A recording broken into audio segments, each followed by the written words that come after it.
correlates, with what I was thinking is, that's how it should be happening. Yeah, But I love that. That is yeah. incredible. I think what just on that, like what helps so much is that in the moment we often we analyze on a surface level, but what's really helped me is and what Jean-Pierre is a huge advocate for, and the MAES approach really encourages us to do this, is to video our sessions, because often in the moment, therapists, I think you can get overwhelmed, you miss certain things, and you go back to your video and then you see things, you see the child respond at a specific time to a specific thing, and your understanding of what's happening on a brain level is just like taken a lot deeper. I think before I had been trained in MAES, my level of, I guess, problem solving or understanding was very surface level. I used to look at things like tone, strength, joints, like all of those sort of things, and think that the problem lay there, where in actual fact, when you analyze further, and we all know that it's a brain problem, you analyze it further and then you see, okay, it's not a problem with tone, but why are you seeing that in that moment? What is happening? So I think that's Mm. been like the biggest learning curve for me. That is incredible. Yeah, I mean, and again, I mean, like, it's amazing that all of this, this information is out there, with practitioners, and I think, that's the big reason, we want to do something like this, is because of exactly this conversation, is because that makes complete sense to me, Mm. like as a analytical type person, that makes sense, like in terms of what it is. And having two children and them going through, the assessments at various stages, I know that's kind of what comes out in those assessments, the tone, sometimes the exercises. I like how you said video as well, because that, for me, like even with our own team, as a company, Mm. I find, just the fact that we do it on Zoom and we can refer back to it's actually amazing, like the world that we're Mm. living in. And I think also for a parent, when you can show the parent, actually see, he did this, and that's probably correlates to this, that must be amazing for your patients. Yeah, yeah, definitely. I love the video part as well, because then in my reports or my feedback to the parent, you can actually like screen grab the exact moment where you see the loss of quality. You can say this is what's happening right here. You can see your child how they're responding, which is very helpful, I think. No, no, that is incredible. And just going back to the cerebral palsy stuff, though, is how is it diagnosed? I mean, does it come from a specific type of practitioner? I mean, how does someone actually know that they have it? Mm. Yeah, so this the area, I guess, of diagnosing, I think that we are a bit behind. Um, it's normally the normal process is that a child like born at risk, in at least in the government hospitals, so if they are born high risk, so if they have a birth trauma or low APGAR scores or jaundice, there's normally a list of high risk factors. Then they put onto an almost like a high risk baby program, so they come back every 3 months and their development is monitored, often in private as well.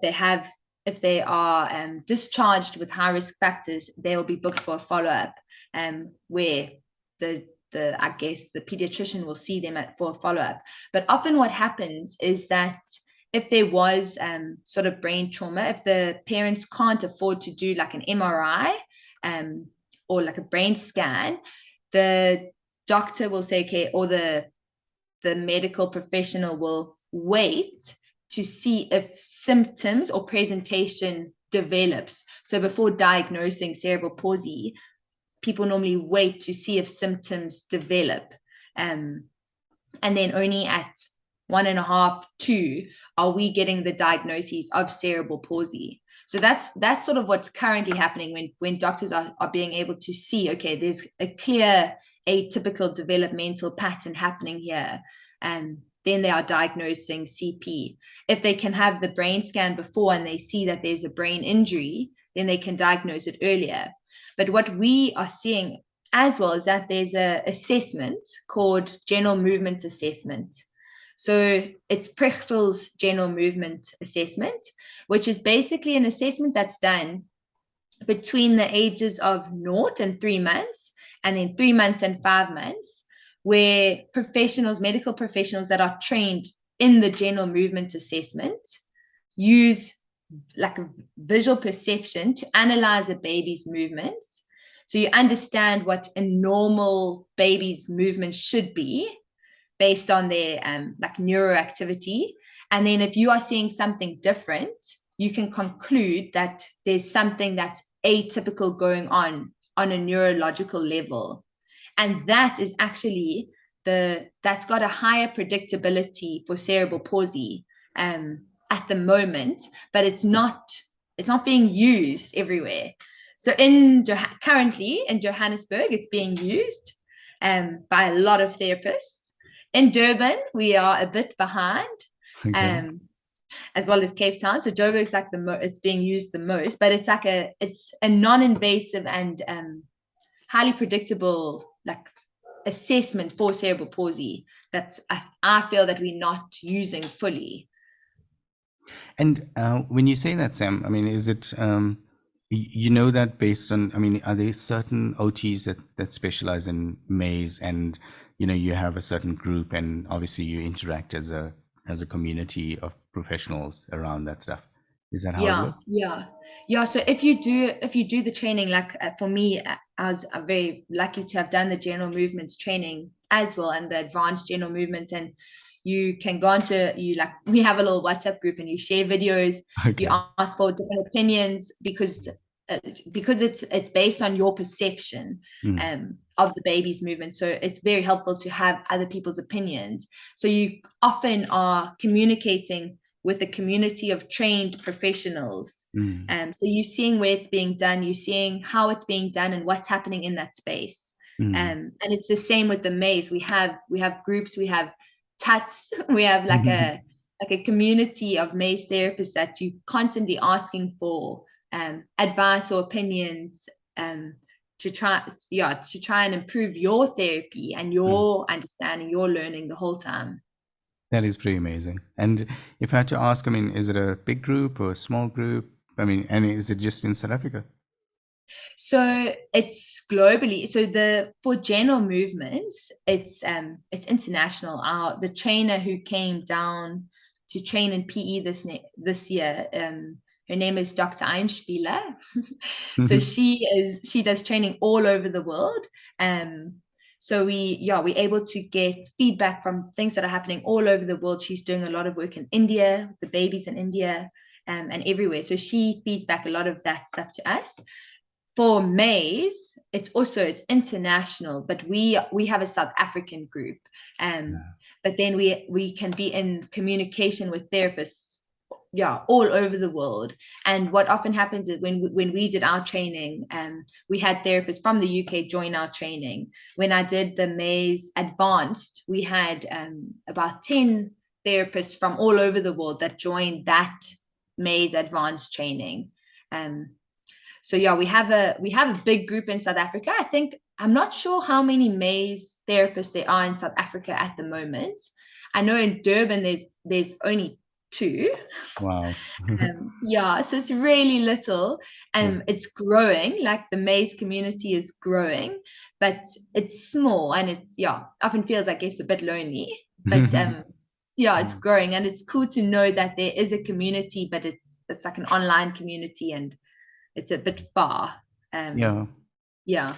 I think what I like about that is it almost, you know, especially with the worldwide, you know, slant to it, it makes you feel like you're a bigger, you know, part of a bigger community, which is amazing. You know, it's like, you know, because then Yeah. you can feed off like experiences. You know, we speak about the UK, you know, being, you know, first world country, and, you know, access to, you know, other facilities, but it'll be nice to see, you know, your experience as a therapist, you know, and the Mm, experiences of a therapist in the UK or in India, as you said, or, you know, the US. You know, it must be amazing. yeah, definitely. Hmm.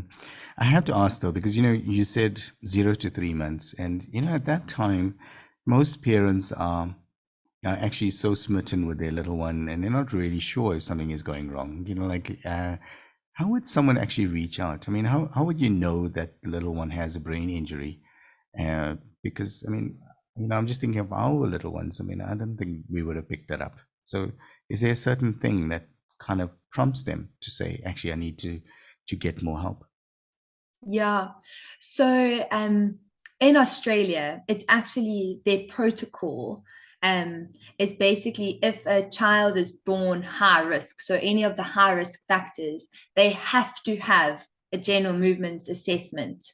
So, but before they leave the hospital on their 6-week checkup, they have a general movement assessment.